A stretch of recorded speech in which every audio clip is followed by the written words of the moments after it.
Buen día a todas las personas que se están conectando una vez más en la plataforma que tenemos en YouTube, El Camino del Duelo.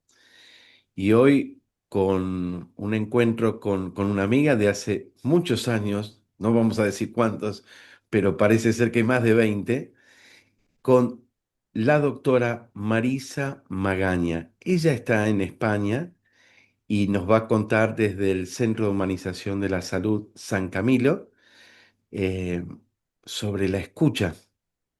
Veía una frase hace muy poquito, ¿no? Que Dios nos ha creado con dos orejas y una boca para escuchar el doble de lo que hablamos. Pero sobre este arte nos va a hablar ella. Hola Marisa, ¿cómo estás? Hola Mario, pues muy buenos días, estoy estupendamente, encantada de estar aquí. Bueno. Les decimos a todas las personas que se están conectando que va a estar el chat preparado para las preguntas. Algunas de ellas ya me las fueran anticipando y vamos directo a la charla, Marisa. Antes que nada, quería decirles también, ella es directora del Centro de Escucha San Camilo, que está allí en Madrid, ¿es así? Sí, concretamente en un pueblo de la Sierra de Madrid que se llama Tres Cantos. Muy Ujú. bien. Marisa, adelante, te escuchamos. Bueno, pues muchas gracias Mario. Pues nada, lo primero, agradecer a todos los que estáis ahí por el interés y sobre todo a Mario por haber querido contar conmigo, porque para mí siempre es un placer este tipo de eventos y también de su mano. Y bueno, pues tenemos este ratito y yo lo primero que también me ha pedido Mario que así lo hiciera, lo que quiero comentar un poco es qué es el Centro de Humanización de la Salud, que es el lugar en el que yo trabajo y que, bueno, pues tiene mucho que ver también con todo el mundo de la escucha y todo el mundo del duelo, ¿no? Aquí en Tres Cantos tenemos el Centro San Camilo. El Centro San Camilo es un centro donde hay mucha actividad de muchas cosas diferentes. Hay una unidad de cuidados paliativos, hay una unidad de residencia y también hay...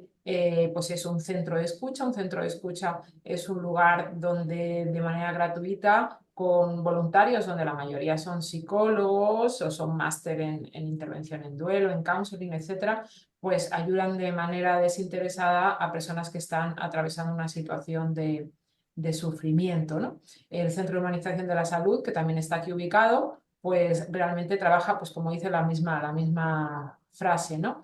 Para fomentar ese grado de humanización en todos aquellos ámbitos que tienen que ver con el cuidado en general de las personas vulnerables, sea por enfermedad, sea por pérdida, sea por cualquier tipo de sufrimiento. Y a eso nos dedicamos, a cuidar y a enseñar a cuidar a los demás. Y bueno, pues dicho esto, si os parece, no perdemos más tiempo en empezar con la charla. Será más o menos de, pues eso, de unos 40 minutos y después se abrirá un tiempo para preguntas.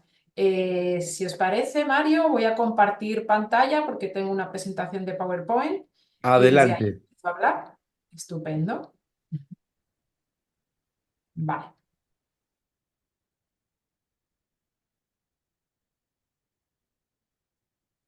No sé si se está Se, compartiendo. se ve impecable. Vale, perfecto. Bien, pues desde mi experiencia, bueno, no he dicho, yo soy psicóloga sanitaria y llevo pues muchos años eh, acompañando procesos principalmente de duelo complejo porque, bueno, pues porque son pérdidas con mucho factor de riesgo y que tienen mucha posibilidad de poderse llegar a complicar y algunos ya vienen pues muy complicados por lo traumático de la pérdida, por las carencias psicoemocionales que puede tener la persona que ha perdido el ser querido, por muchas razones, ¿no? Entonces, bueno, pues desde esta experiencia de, pues sí, pues de 20 muchos años acompañando duelos a diario, es de donde yo quiero comentar pues estas cositas un poco para aportar mi granito de arena. Lo primero que quiero presentaros es esto, que bueno, aquí en Europa es verdad que está como muy de moda este modelo piramidal en el que de menor o de más a menos se explica un poco la forma en que se organiza el acompañamiento en los procesos de duelo. Aunque no se lea, no pasa nada, porque ya contaba con ello, yo lo voy a ir explicando. Como vemos, en la base pone ahí todos, porque prácticamente todas las personas que pasan por la pérdida de un ser querido, aunque no sea un duelo complejo, aunque tenga suficientes herramientas por sí misma para poder evolucionar, todos necesitan de un entorno informal donde tengan la posibilidad de poder expresar su malestar y ser acogida o acogido en esa expresión. Eh, bueno, eso ya es el entorno de cada uno, los seres queridos, amigos, familia, etcétera. Subimos a otro nivel y ya entramos este sería el nivel 1, entramos en el nivel 2, donde ahí aparecen pues ya personas que requieren un poquito más de atención, no tanto como algo formalizado, pero sí pues algunos espacios más organizados, donde aunque no se haga propiamente terapia, sí hay un encuentro donde se recoge el poder hablar del ser querido, el poder hablar de su duelo, de su pena, de su tristeza. Y bueno, pues es un sitio como específico para ello, aunque no sea tan formal, ¿no? Eso ya no son todos, son algunos los que lo requieren de las personas que están en duelo. Después, cuando ya pasamos al nivel 3, pues ya hablamos de servicios más específicos, concretos, que se han creado específicamente para acompañar procesos de duelo, tanto de manera individual como en grupos, ¿no? Y ahí ya es una atención más avanzada que también algunos requieren y obviamente no todos, porque otros ya evolucionan por sus propios medios, y ahí es donde entraríamos pues todos los centros de escucha que hay, pues más de 40 al final en todo el mundo, y es pues eso, formación de personas pues posiblemente como muchos de los que estáis escuchando, ¿no? Que se han formado por su cuenta a través de otros, etcétera, y con esa formación están acompañando a esas personas que están en esas situaciones. Y luego ya en el nivel cuarto, en el cuarto nivel, que ya hablaríamos solo de unos pocos, afortunadamente, porque esta ya sería una ayuda muy, muy, muy específica, pues ya de psicoterapeutas especializados en los procesos de pérdidas, de duelo, ya hablamos de duelos patológicos, ya hablamos de duelos con un alto nivel de complicación, ya entra ahí especialistas en salud mental y efectivamente ya requiere mayor cuidado y atención. Ahí pues solo, afortunadamente como digo, lo requieren algunos que no tienen capacidad con todas estas ayudas de salir adelante. Bueno, pues esto es una manera así como muy gráfica y muy sencilla de organizar la ayuda en los procesos de duelo. Yo he puesto ahí el circulito donde, bueno, nos podríamos situar, especialmente las personas del centro de escucha, entra un poco en el cuarto nivel porque algunos sí que lo atendemos de manera quizá más especializada, pero no hay necesidad, como bien sabéis, de tener estudios de psicología para poder acompañar duelo siempre que uno se forme en estas pérdidas. Y bueno, pues ya entrando así más de lleno, yo quiero dedicar un poquito estos minutos de charla a dar quizá una visión como un poco, al mismo tiempo que genérica, muy particular mía de todos estos años. Yo llevo ya pues 30 y muchos años acompañando duelos y bueno, pues claro, hemos visto de todos los colores, como se suele decir, ¿no?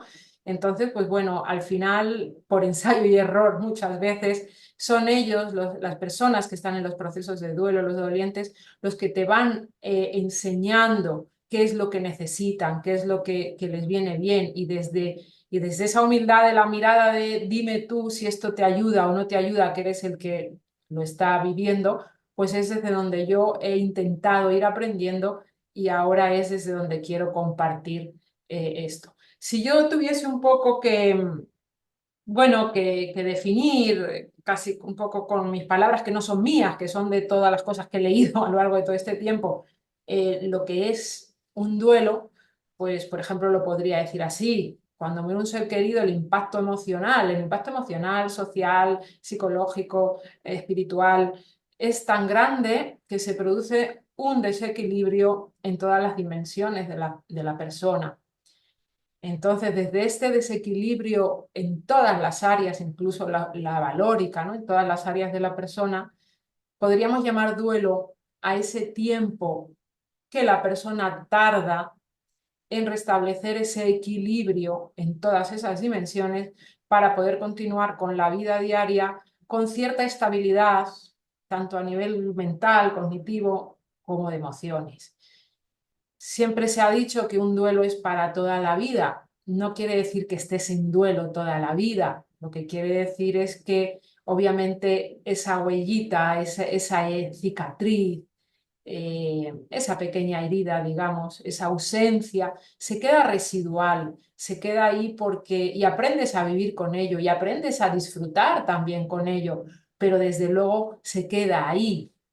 Y esto, pues bueno, pues no es que sea malo, es que habla de la condición humana. La condición humana es que afortunadamente somos unos para otros, los vínculos afectivos son tan importantes que son insustituibles y que son irreparables, irreparables en el buen sentido de la palabra, en el sentido de nos acompañan toda nuestra vida. La huella que deja la pérdida de alguien a quien amamos acompaña la vida entera y eso también le da sentido a ese acompañamiento y al final da sentido a mi vida. También me significo y también soy desde esos seres que no están aquí conmigo, pero que forman parte de mí.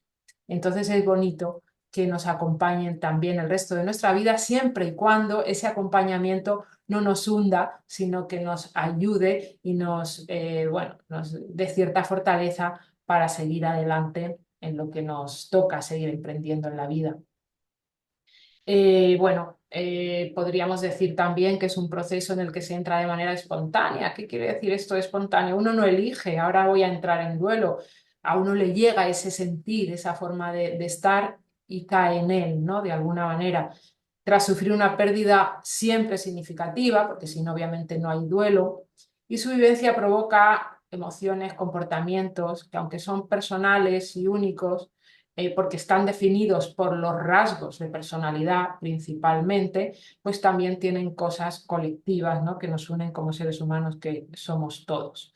Podríamos decir que al ser esta experiencia tan global, la de pérdida, porque afecta a la dimensión cognitiva, a la dimensión psicológica, emocional, social, física y espiritual, podríamos decir que para ir elaborando, para ir restableciendo nuevamente y aprender a vivir sin la presencia física del ser querido, se requiere también un duelo en cada uno de esos aspectos. Es decir, la persona va realizando su duelo psicológico, su duelo emocional, su duelo social, su duelo físico y también su duelo espiritual. ¿Qué significa eso? Pues que a nivel social hay una serie de características que van haciendo que yo pueda volver a resignificar mi forma de relacionarme con el mundo. A nivel físico, efectivamente, mi cuerpo también resiente la pérdida de ese ser querido, bueno, pues con muchas cosas que se somatizan, con muchos sufrimientos. A nivel emocional, por supuesto que tengo que volver a reorganizar cómo siento, reorganizar si ha aparecido tristeza, atravesarla, evolucionarla para finalmente poder salir de ella y así en cada uno de los pensamientos y emociones. Entonces diríamos que cada parte, cada dimensión de nuestra persona necesita hacer su propia vivencia de pérdida, de duelo y resignificación. Yo hablo mucho siempre de la resignificación porque yo entiendo que un duelo, más que una ruptura de vínculo, es quizás una transformación de ese vínculo. ¿Por qué una transformación? Porque cambia el formato, cambia cómo sentimos, cambia incluso cómo expresamos nuestro cariño, pero el vínculo permanece y un vínculo si permanece es que no se ha roto, se transforma.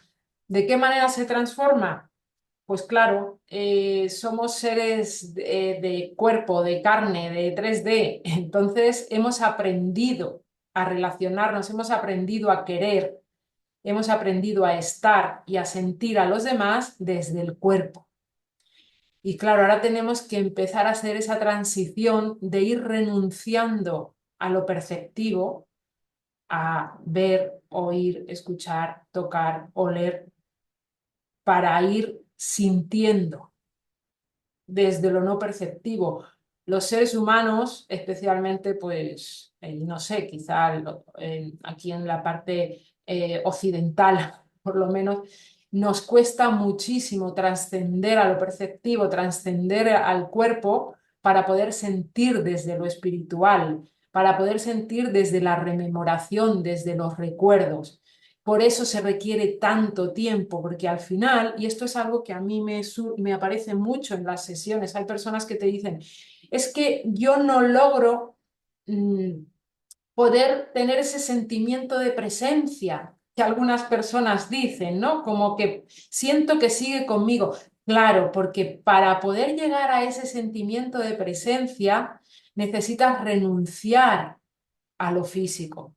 Necesitas renunciar a la parte que tiene que ver con lo perceptivo. Y mientras tú estés buscándolo en lo perceptivo a través de, bueno, pues de sus cosas, a través de todos esos comportamientos de búsqueda que se llama cuando necesito entrar en su habitación y ver sus cosas y escuchar sus cosas.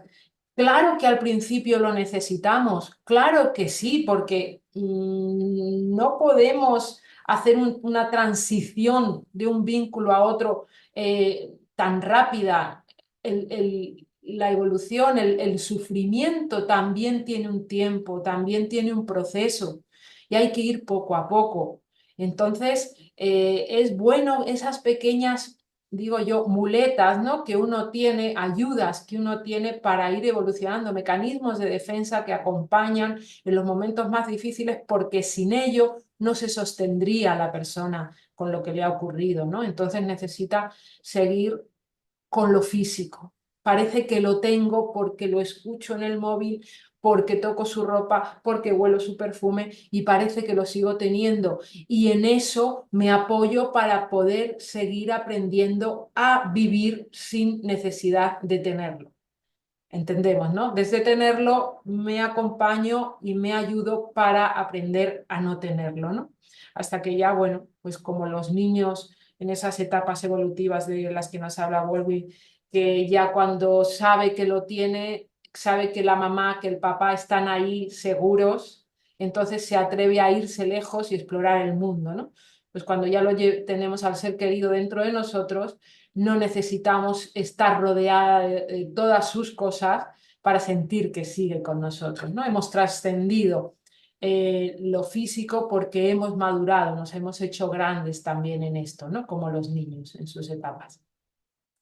Esto es una especie de gráfica casera que me hice yo para explicar un poquito a los alumnos, a los voluntarios y también incluso a las personas en procesos de duelo, los tiempos de resolución de un duelo, que como ya digo, resolución relativa, porque un duelo siempre es para toda la vida, pero sí resolución en cuanto a que mm, aparece el gusto por la vida, ¿no? Entonces, vemos ahí que desde el fallecimiento la persona cae en picado. Estamos hablando de esos primeros días, primeras semanas, en que la persona hay mucho aturdimiento emocional, incluso a veces también mental, ¿no? Pero fijaos, no es el peor de los momentos, porque hay tantos mecanismos de defensa, a nivel psicológico me refiero, hay tantos apoyos de la familia, de los amigos, que la persona está tan sostenida, tan acompañada, que aún no toca a fondo, ¿no? Aún no tiene capacidad de poder entrar en lo más profundo de su dolor. Eh, Pasan unos días, hay gente que está más defendida y pasa más tiempo, otra está muy conectada y mucho menos, ¿no? Pasan esos primeros días y ¡boom! Ya es cuando cae en picado, ¿no? Y ya entra en lo que se llama la fase aguda del duelo. Hablamos de que ahí puede llegar incluso a estar un año la persona, como veis, fluctuando continuamente esas ondulaciones, porque si a una persona en duelo le preguntas cómo está, te va a decir pues a ratos y a días, porque tienes esos momentos en que parece que la mente te da un asueto, ¿no? Y dices, estoy como más tranquila, pero al rato, ¡bum!, viene otro pico de dolor. Entonces evoluciona muchísimo. Esa fase dura, pues eso, hay gente que 6 meses, 8 meses, un año, dependiendo también del vínculo y de tus características, ¿no? Y a partir de ahí ya se entra en esa fase más de resolución que se llama, a partir más o menos del año, de los 10 meses, donde la persona sigue fluctuando muchísimo, porque las fluctuaciones son continuas a lo largo de todo el proceso de duelo, pero ya con un sentido ascendente, ¿no? Ya empieza a ir poquito a poco, parece que va subiendo pequeños peldaños y parece que dice, bueno, parece que tengo como más tiempo en el que estoy mejor. Luego sí que conecto con el dolor porque eso es inevitable, pero luego vuelvo a estar otra vez bien. Bueno, y así evolucionamos prácticamente hasta ese segundo año, donde obviamente no volvemos al punto de partida, como ya he dicho, pero sí dependiendo, insisto, porque luego los duelos de hijos tienen otros tiempos, tienen otras características, son muy complejos, o los duelos de personas que se quedan muy solas después de la pérdida, pues también tienen otros tiempos. Hay muchas características muchos factores de riesgo que hacen que los tiempos aumenten, ¿verdad? Pero bueno, más o menos por poner una media, se diría que aproximadamente a esos 2 años uno ya siente que está restableciendo su vida de una manera más o menos similar a la que dejó anteriormente, ¿no? Eh, Obviamente estamos hablando de duelos significativos, no estamos hablando de la pérdida de un padre que ya estaba más que elaborada, que no teníamos que apenas contacto, que demás, que se resuelve en mucho menos tiempo. Estamos hablando de estos duelos que duelen en el alma y que se necesita mucho tiempo. Bueno, si nos pusiésemos un poco a pensar, yo recogiendo un poco todo lo que en estos años he ido viendo que necesita la persona en duelo y que seguramente la mayoría sabéis de sobra, pues podríamos decir que es propio del duelo, y cuando digo que es propio del duelo me estoy refiriendo tanto a esa fase aguda como a ese primer año, como a determinados momentos de ese segundo año también, ¿no? Es propio del duelo estar triste, sentirse ansioso y angustiado. Y cuando digo esto es todos los días. O sea, la intensidad y la frecuencia es lo que va a ir evolucionando y va a hacer que uno piense, bueno, parece que estoy saliendo de la fase aguda, porque la intensidad y la frecuencia de los síntomas va disminuyendo, pero al principio uno tiene un sentimiento de tristeza permanente, uno tiene ganas de llorar o llora todos los días. Bueno, estar irritable por esa intolerancia que hay cuando uno sufre a los pequeños contratiempos de la vida, a las pequeñas agresiones que nos puedan hacer los demás. Bueno, pues cuando uno está mal es como, mira, es que no tolero, es que no puedo, de verdad, es que no, esto ya me satura por poca cosa que sea, ¿no? Y eso también lo tenemos que tener en cuenta a la hora de estar con personas que están sufriendo. El insomnio, que es el síntoma estrella del sufrimiento, ¿no?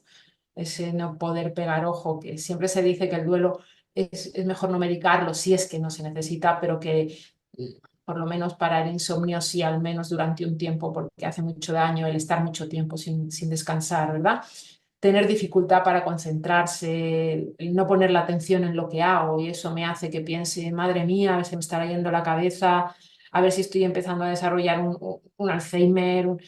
Bueno, a veces es porque está comprometidísima mi atención en mi sufrimiento y no me da para más, ¿no? No me da para más, y eso me puede confundir, pero esto también hay que normalizarlo en el sentido de no gravedad en las personas que están en estas situaciones de pérdida.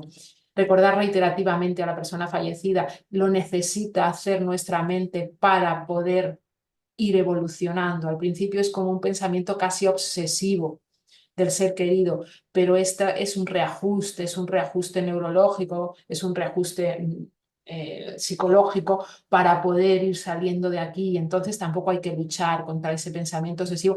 Hablo de estos primeras semanas, primeros meses, ¿verdad? Tener sentimiento de presencia del fallecido, lo que decía antes, bueno, pues es esa sensación de lo busco en todas partes, lo siento en todas partes, y parece como, es como cuando uno tiene sed, ¿no? Si tengo mucha sed, voy por la calle y no me pasa desapercibido lugares donde hay agua, porque mi mente lo está buscando. Pues es exactamente lo mismo.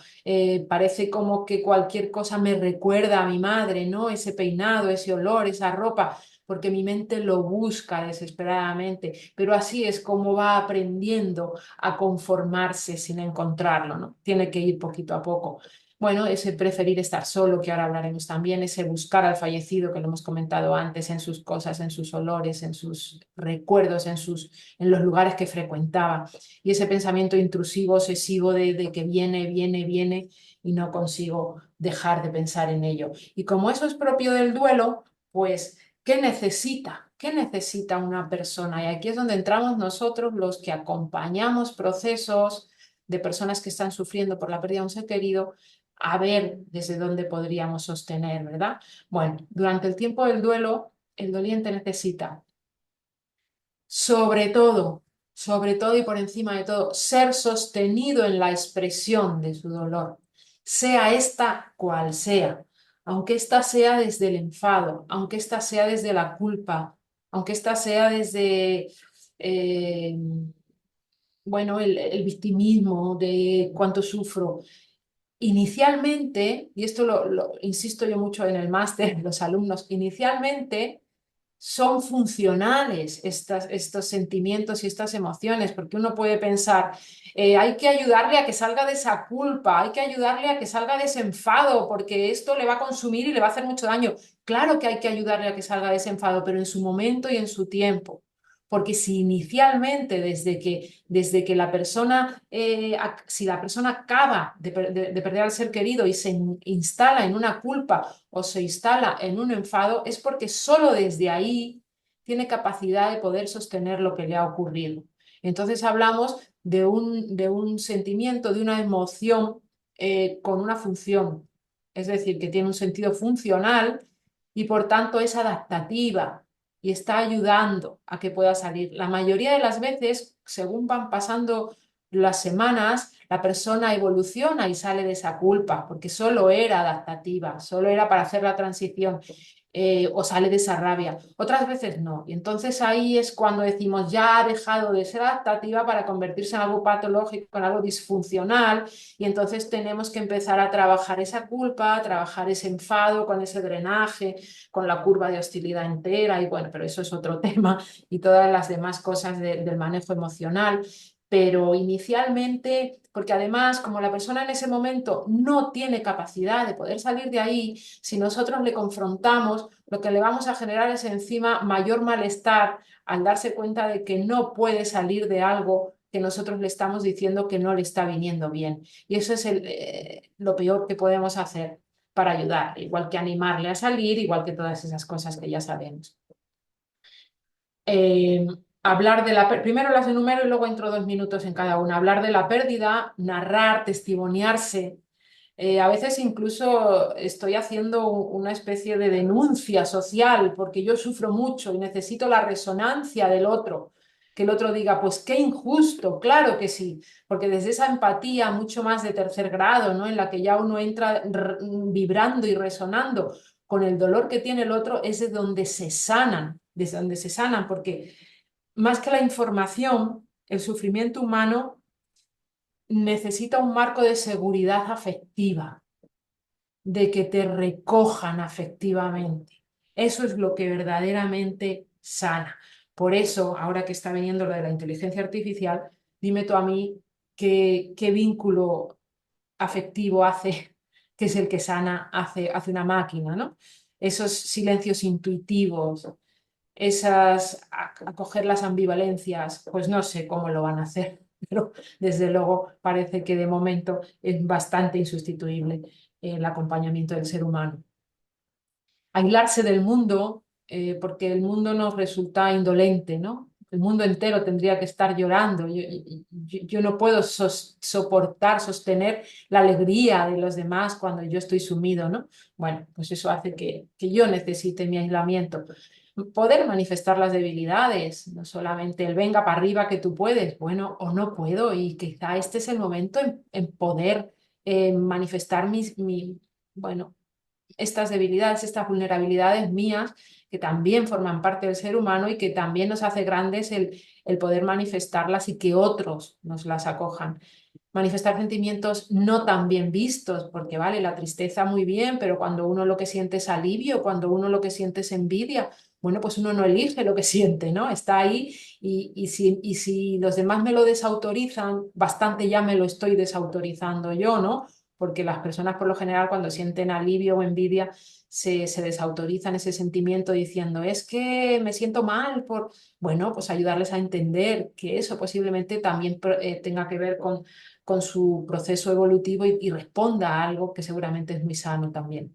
Seguir su propio proceso y su propio ritmo, no al nuestro, ni al que a la familia le gustaría, ni al que los jefes en el trabajo les gustaría, no al que uno tiene capacidad, que es el propio, y por supuesto entender lo que me pasa, porque si yo creo que me estoy volviendo loca, si yo creo que de esta ya no salgo, si yo creo que lo que hago no es lógico, pues eso le añade angustia a mi propio sufrimiento. Entonces hay que normalizar en el sentido positivo de la palabra que esto es muy propio del duelo y que no le está pasando nada más allá del propio proceso en sí del duelo.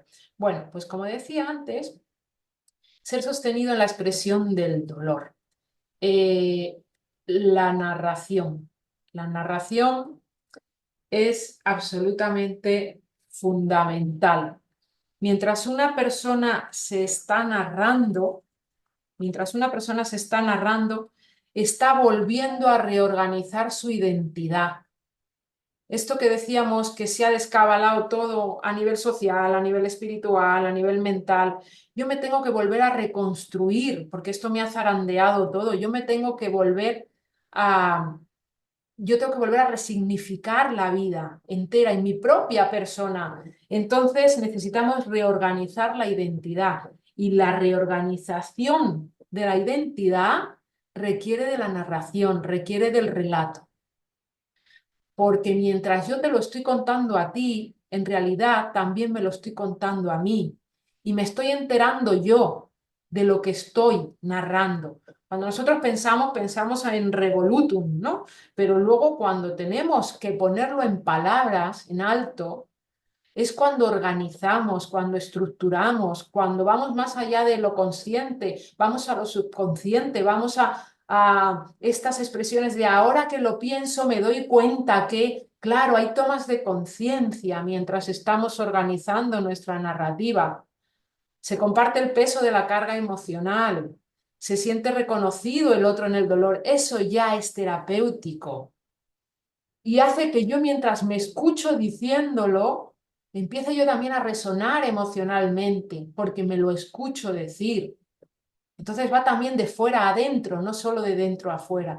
Y esto requiere, bueno, de mucha acogida por parte del que está al otro lado. Tengamos en cuenta que lo que yo hablo es lo que tengo capacidad de sostener. Cuando una persona no dice suicidio, cuando una persona no dice la palabra muerte, es porque todavía no tiene capacidad de poder ni siquiera sostener el verse, el oírselo decir.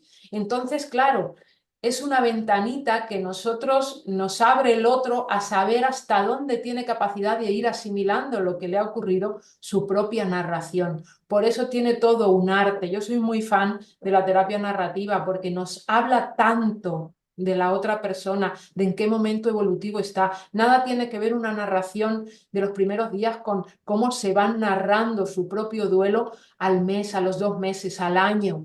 Nada tiene que ver y ahí es donde vas descubriendo las evoluciones propias.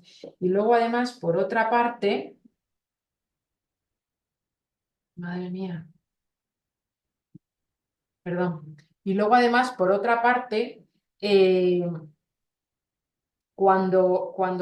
perdonar, es que me están llamando de manera desaforada y no Tranquila, entiendo. Marisa, tranquila, ¿sí? Si tenés que atender, atendé, ¿eh? Ningún No, problema. no, no, no. Si sigue, sigue, ya quizás diga algo, Si solamente para vos, saber. si Pero vos de momento, querés, no, no, pero si tenés que atender el teléfono, no, simplemente me ha despistado porque insisten, insisten, insisten no hay y como es problema, pero así si me llama un tuvieras que poco la atención. hacerlo, Nada, fuera, ok, nada, fuera. como vos Esto quieras. va a ir.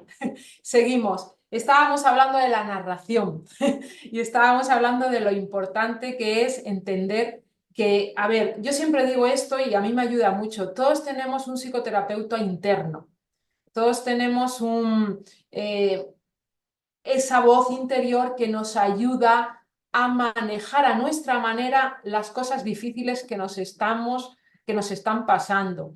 ¿Qué ocurre? Que a veces ese psicoterapeuta interno, que es esa voz que nos acompaña desde que nos levantamos hasta que nos acostamos, a veces es, bueno, tremendamente duro. Porque yo a veces les digo, por favor, ¿te importaría decirme en alto lo que te dices a lo largo de todo el día? Y claro, es una cantidad de, bueno, casi de insultos, ¿no? Casi de querer manejar a unos niveles que todavía no está uno preparado. Soy un desastre, soy lo peor, yo no voy a poder con esto. Todo ese tipo de mensajes nos está minando permanentemente. Entonces, cuando una persona narra lo que le está pasando, te asomas a ese psicoterapeuta interior y te das cuenta de cómo se está tratando en su duelo, de cómo se está contando su duelo. Porque yo a veces digo, si te cuentas así lo que te pasa en la vida, si te cuentas así, si te narras a ti mismo así, cómo es tu duelo, eso no hay quien lo remonte, porque eso es como tener a tu lado a alguien que constantemente te está diciendo lo horrible que es tu vida, ¿no? ¿Quién aguanta eso, no? Llega un momento que dices, por favor, déjame en paz que quiero salir adelante, ¿no? Bueno, pues eso es lo que nos hacemos. Entonces, vamos a ver también en esa narración, al principio lo acogemos porque al principio es incondicional, ¿no? Lo que se diga es lo que puede en ese momento, pero poco a poco esa narración tiene que ir evolucionando a una mirada más compasiva de uno mismo, ¿no? A una forma más delicada, más amorosa de poderse narrar y de poderse contar el duelo que está viviendo y en general la vida, ¿no? Porque como te cuentes la vida, así la vas a vivir. Entonces es bueno tener un sano terapeuta dentro de nosotros, ¿no? Bueno, esto es un poco aislarse del mundo, ya lo he dicho antes. Bueno, a veces con la mejor de las intenciones uno dice, venga, tendrías que empezar a salir, tendrías que... Cuando una persona está en su conexión consigo misma, las personas necesitamos de momentos reflexivos, íntimos, personales. La propia tristeza es muy reflexiva y ayuda mucho a evolucionar en el duelo porque nos mete en ese aislamiento un poco del mundanal ruido y nos hace que conectemos con nuestras estrategias de afrontamiento de situaciones difíciles. Nos hace hacer paz con los límites, nos hace entender que no todo el mundo ahora mismo es para mí, ni yo soy para todo el mundo. Solo para aquellas personas que sí me aceptan, me entienden, me sostienen y como en este momento estoy.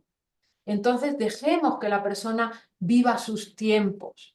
Estamos ahí para cuando la persona lo necesite. Pero eso de salir a distraerse es más una necesidad nuestra que la propia persona. Entonces, también respetemos estos momentos. Lo que he dicho antes, manifestar las debilidades. Bueno, aquí por lo menos en España, durante hace unos años se puso como muy de moda lo de eres una guerrera, eres una luchadora, tú eres fuerte, comete la vida por ello. Este lenguaje de guerra para atravesar los momentos difíciles.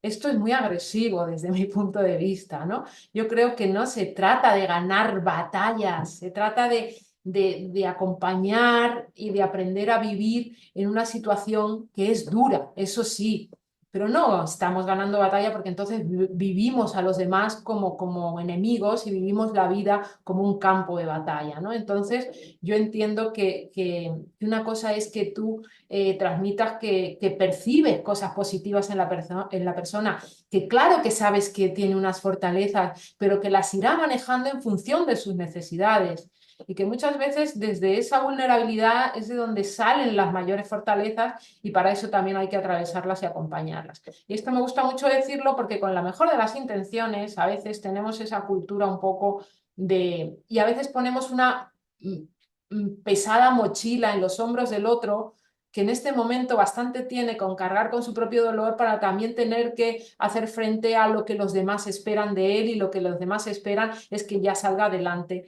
y que ya evolucione. Ya hemos visto en la gráfica que es largo el tiempo de evolución de un duelo. Démosle su tiempo, claro que sí. Manifestar los sentimientos mal vistos.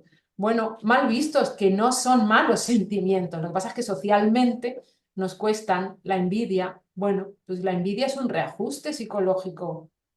La rabia es un reajuste psicológico. Son formas de sufrimiento. Una persona cuando está enfadada es una persona que está sufriendo. Es una forma de dolor.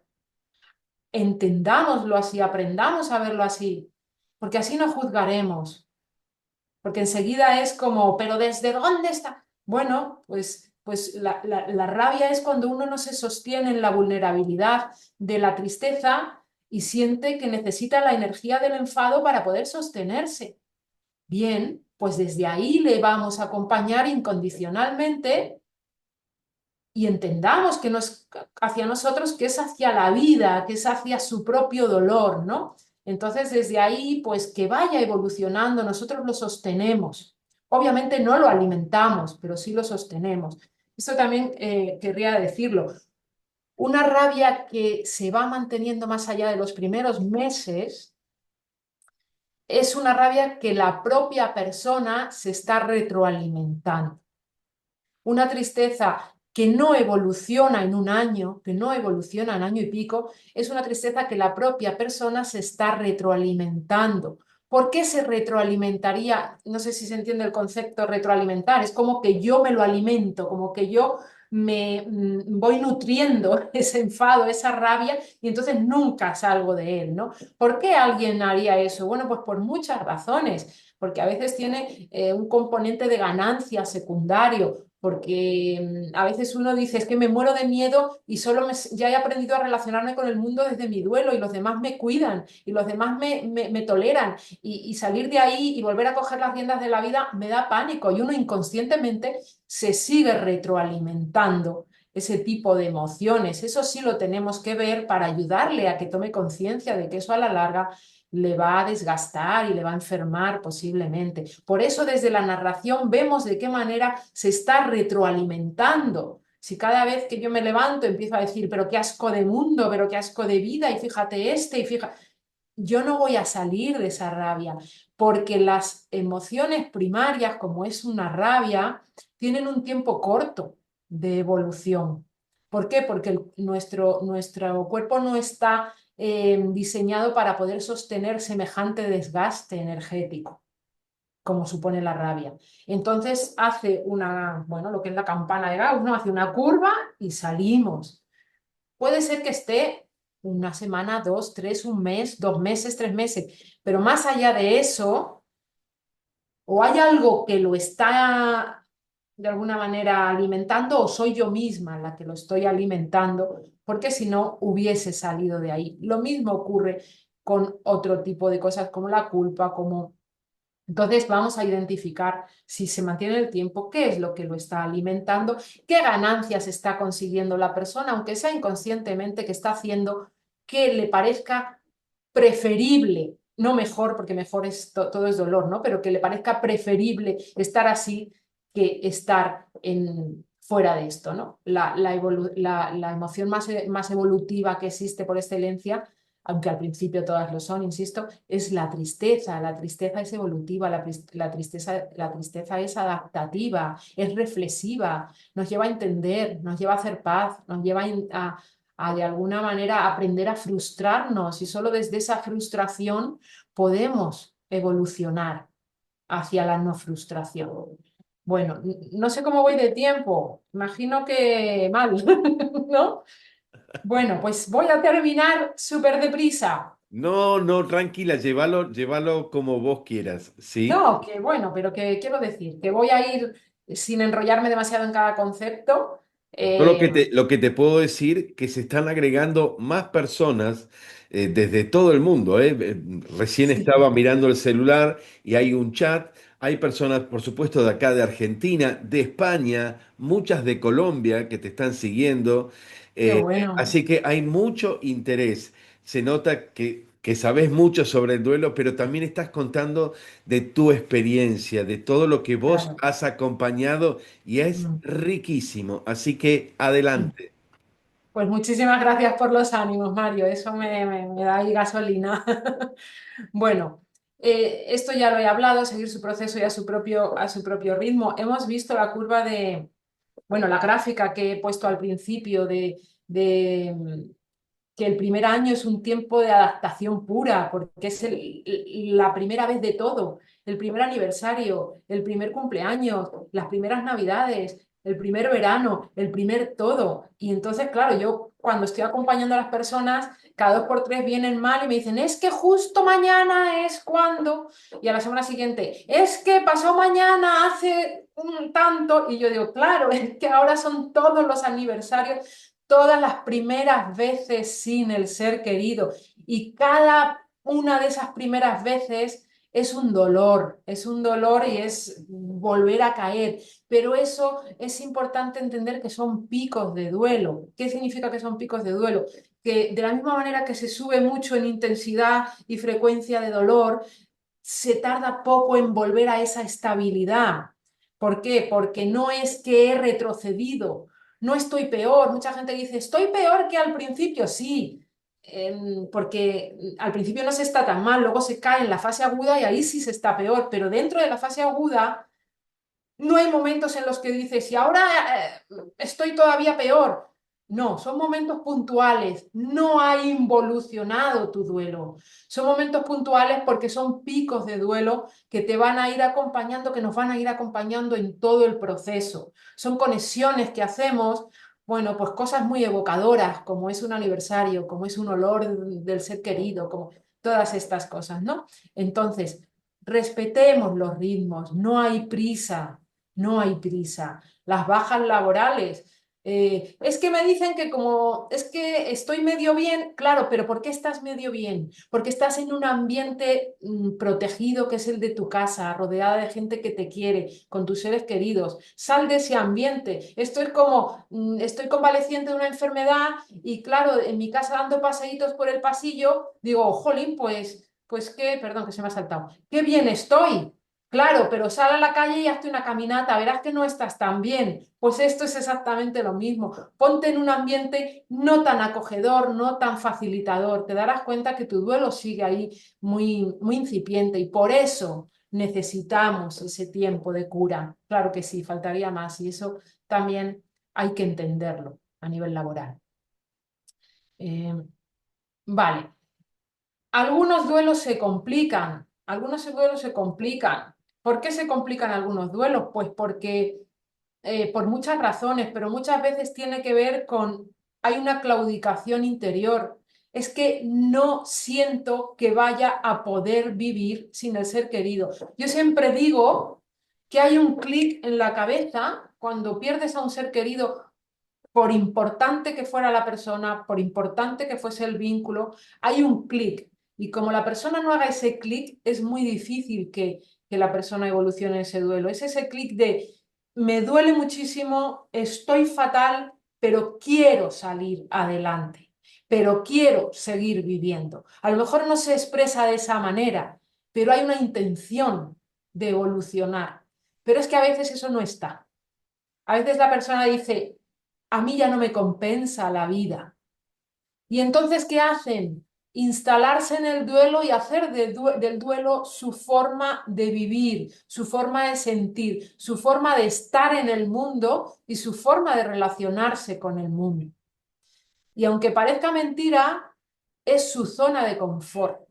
Su zona de confort es el duelo, porque también contiene lo que ellos podrían decir, muchas, no ventajas, pero sí facilidades para seguir un poco. Y sobre todo por una cosa muy importante, porque cuando una persona se mantiene el resto de su vida en duelo, una persona no dice adiós a nivel físico, a nivel sensorial, a nivel perceptivo, a su ser querido, lo sigue buscando y puntualmente y de manera engañosa, encontrando el resto de su vida. Entonces es una manera de no cortar nunca ese vínculo físico, insisto, porque espiritual sigue siendo siempre, no cortar ese vínculo físico. Entonces ha decidido que prefiere tenerlo así a no tenerlo. Y entonces nunca hace esa evolución a vivirlo espiritualmente, a llenarse de ello, a que ya forme parte de mí el ser querido y como lo tengo en mí, lo puedo vivir y disfrutar en cada momento. Eso es complicado. Entonces, pues hay personas que les es muy difícil soltar, porque a veces es lo único que tienen, su duelo, porque se han quedado solas y no sueltan su duelo. Bueno, son elecciones y hay que respetarlo, faltaría más. Y a veces uno dice, pues incluso a lo mejor la naturaleza a veces también es muy sabia y esta persona, en la mayoría de los casos no es verdad, pero a lo mejor en esta persona sí. Bueno, respetemos también. Y bueno, pues al final, esto lo voy a dejar. Si queréis yo, te paso, Mario, la presentación, porque no quisiera centrarme en esto, que son cosas muy obvias. Eh, y con esto terminaría, porque quiero dejar espacio, y leo ya esta que a mí me gusta mucho, este pequeñísimo poema sobre el acompañamiento, y con esto cerramos. Dice, acompañar significa honrar el espíritu, no solo centrarse en el intelecto. Acompañar significa caminar a su lado, no dirigir sus pasos. Acompañar significa descubrir el regalo del silencio, no llenar cada momento difícil con palabras. Acompañar significa escuchar con el corazón, no analizar con el cerebro. Acompañar significa estar presente ante el dolor del otro, no robarle su dolor. Bueno, pues creo que no se puede decir mejor y más resumido que lo dice este señor. Y con esto termino y doy paso a lo que consideréis. Muchas gracias. Muchas gracias a vos, Marisa. La, los comentarios que estoy leyendo de las personas que lo leo acá, directamente desde el chat. Te estamos escuchando, Marisa, desde Chile. Sor Auristelia Gurto Paico, gracias desde Chile, hijas de San Camilo, muy interesante y profundo, importante para poder acompañar a muchas de los que lo necesitan. Bendiciones para vos, Marisa. Edisol Chanco, he tenido tres pérdidas de seres queridos, las dos primeras, mi madre e hijo, muy poco tiempo entre ellas.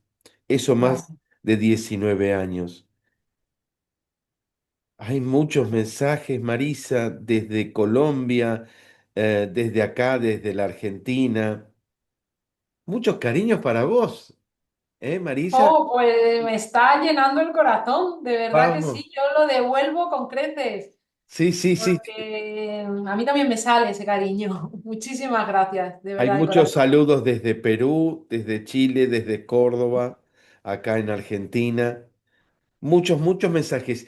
Y hay algunas preguntas, muchas de ellas Claro que me sí. fueron llegando antes. ¿Puedo ir un poquito? Faltaría más. ¿Salgo de la presentación o cómo Sí, hacemos? sí, salgamos de la presentación. Ha sido Perfecto. excelente, ¿eh? Muchísimas gracias. Excelente. Pues ahí queda para quien la quiera y la necesite. Muy bien. Me pregunta Lucía desde Uruguay, ¿qué rol juega el silencio en una escucha profunda? Qué buena pregunta, qué buena pregunta, Lucía. Pues de la misma manera que decía antes que necesita ese espacio para narrarse la persona también necesita el silencio acompañado, ¿no? Porque al final uno pone en valor la presencia, ¿no? El valor de la presencia. Estoy aquí también para acompañar esos silencios. Nosotros a veces hacemos preguntas y esperamos la respuesta de manera inmediata y no nos damos cuenta que cuando nosotros hacemos una pregunta, la persona primero la tiene que entender, luego la tiene que reflexionar, luego tiene que buscar la manera en que la va a saber expresar y finalmente nos la devuelve. Entonces, los tiempos de las personas que están sufriendo, que están en esa vorágine mental y emocional son mucho más largos de los que estamos aquí y todo es ahora, ya y venga y evolución. Entonces yo diría, si quieres provocar que la persona tenga ante lo que se le plantee, su reflexión profunda, su conexión con lo que verdaderamente siente, su sentir, dale esos tiempos, aguanta los silencios. Es una muestra de cariño, es una muestra de amor y también es una forma de comunicación, posiblemente la más profunda, ¿no? Porque no necesita ni de la palabra, vaya a lo preverbal, como con los niños, ¿no?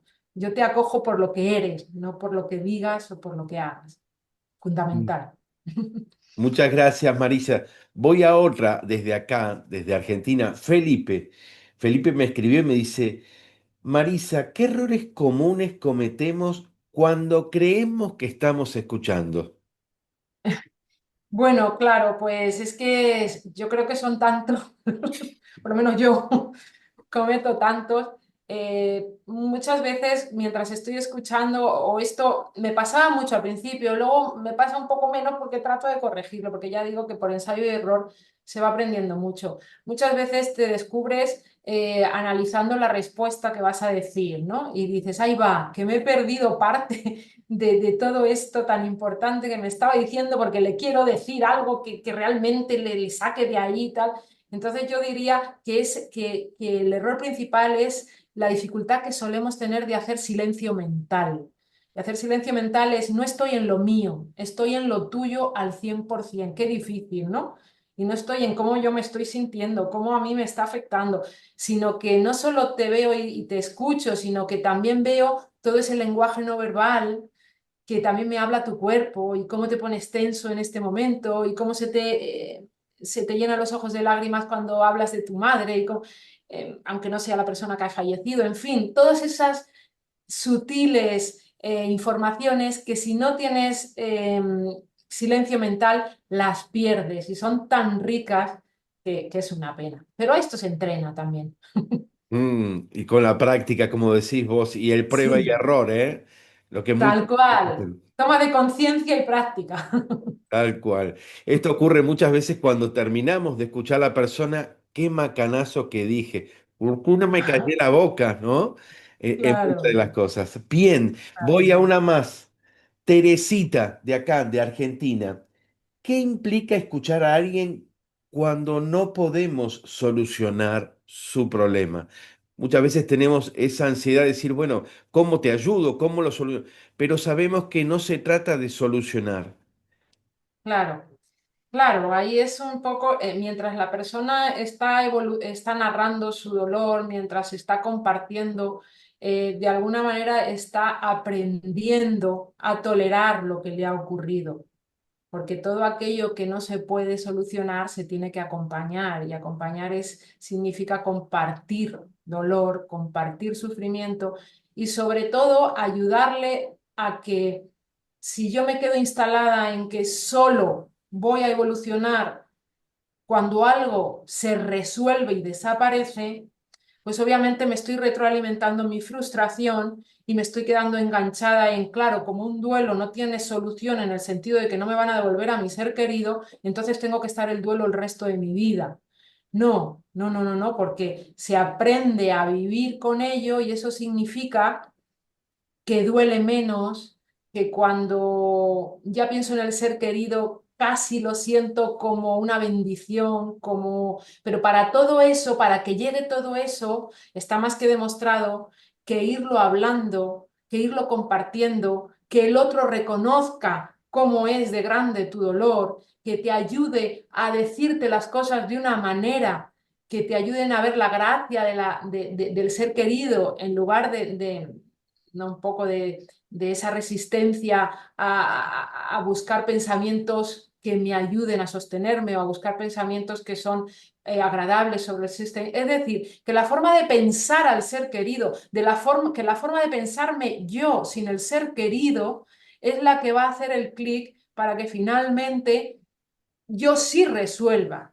Porque ¿qué es al final resolver sino poder seguir viviendo y que no te duela la vida? Pues ya es resuelto un duelo de alguna manera, ¿no?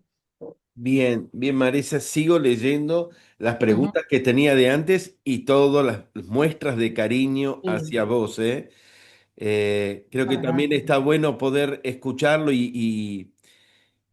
Acá dice, muchas gracias por tan hermosa oportunidad de poder escuchar a la doctora. Muy enriquecedor aprendizaje. Muchísimas gracias. Eso lo escribe Mariela. Voy a una última pregunta, Marisa. ¿Sí? Dice Alberto, pero ya desde Colombia. ¿Cómo se cuida al que escucha a otros constantemente? Claro, pues yo creo que eso es muy importante porque al final tienes una doble responsabilidad. Si tú eres el que escucha y acompañas a otro, tienes una doble responsabilidad, porque tienes la responsabilidad de cuidarte a ti y tienes la responsabilidad de que al final tus heridas no cicatrizadas, tus heridas no tratadas, las va a sufrir el otro. Y cuando el otro sufre las heridas de uno, es un dolor muy impune, porque ni siquiera el otro tiene la capacidad de defenderse, porque como pongo en el libro, es que no se siente herido, ¿no? Entonces, es muy importante que yo tenga mis espacios y mis tiempos para entenderme, para reflexionarme. Después de cada sesión, decir, ¿por qué he reaccionado yo así ante esto? Y cuando estaba hablándome de esa tristeza, ¿por qué me ha salido buscar cosas que le sacaran de la tristeza? Quizá es que yo no me tolero triste, quizá es que yo no me tolero cuando estoy enfadada y transformo mi enfado en tristeza porque la manejo mejor. ¿O qué ocurre? En fin, que uno al final hace un análisis de su propia relación de sus propias dinámicas relacionales con la persona que ha acompañado y eso le da muchísima información sobre qué le queda pendiente, sobre cuáles son sus heridas. Y como siempre digo, no tenemos que ser perfectos, no es nuestra responsabilidad no sentir, no cometer errores, no sentir lo que sentimos. Lo que sí que tenemos es que tomar conciencia, saber que lo tenemos para poder manejarlos y no proyectarlos en el otro. Entonces, desde esa reflexión, uno va entendiendo lo que a mí me pasa y estoy muy pendiente de cuidado que no lo pague el otro. Gracias, muchas gracias, Marisa. Bueno, Gracias. estamos cerrando esta conferencia. Para aquellos que se conectaron después, estamos escuchando muy atentamente y disfrutando a la licenciada Marisa Magaña, directora del Centro de Escucha San Camilo, allí en España. Y para todas aquellas personas que quieran saber de nuevas charlas, encuentros y videos, pueden enterarse suscribiéndose a nuestro canal en YouTube, El Camino del Duelo. Saben muy bien que estamos en otras redes sociales como Instagram, TikTok y demás para de alguna manera llevar luz a momentos de oscuridad que pueda haber en tu sufrimiento, en tu duelo. Muy agradecidos todos estamos con vos, Marisa, por tu Yo generosidad también. que se ha notado en esta charla que nos has dado. Nos hablaste del duelo, nos hablaste de vos, de tu experiencia, y eso tiene un valor incalculable para todos nosotros. Así que te lo agradecemos de corazón. Pues de corazón también lo agradezco yo y ha sido un placer tremendo pasar este Bueno. ratito. Aquí estoy a vuestra disposición. Muchísimas gracias, Marisa. También decirles para que se queden tranquilos, acá es las 9 de la mañana en Argentina. Este video está siendo grabado y va a quedar en YouTube para aquellas personas que lo puedan ver cuantas veces quieran y en el momento que puedan, sobre todo para aquellas personas que acompañamos a familiares que sufren por la muerte de un ser querido. Muy valiosa tu conferencia, Marisa. Muchas gracias a vos y muchas gracias a todas las personas que se conectaron en esta mañana aquí en Argentina y que lo podemos ver gracias a las redes sociales en todo el mundo. Muchas gracias. Nos quedamos con vos, Marisa, un instante más. Muchas gracias.